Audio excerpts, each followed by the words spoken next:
Ako si Dada at welcome sa Monologue. So, dito sa Monologue, ito kasi yung content natin for the Monologue.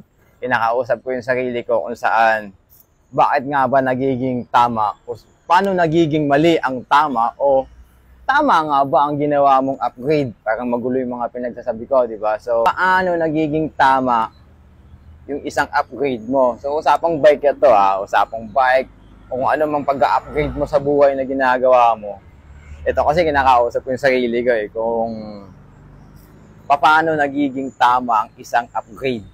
Anong pinaka-the best ratio ng upgrade? Kasi may mga kilala tayo o mga pumupunta dito na ayoko na lang magsalita. Halos same ratio lang yung upgrade nila. Tapos, ang nagbabago lang is yung speed. So, yung mga ganong senaryo, hindi ko alam kung worth it ba yung upgrade o ewan ko lang. O kung hindi worth it yung upgrade. So, gusto ko lang malaman. Comment down below. Comment down below!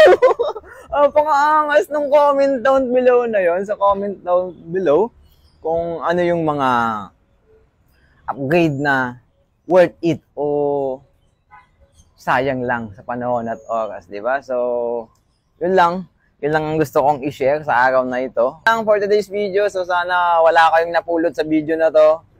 So, shoutout sa inyo at welcome sa Monologue. Bye-bye.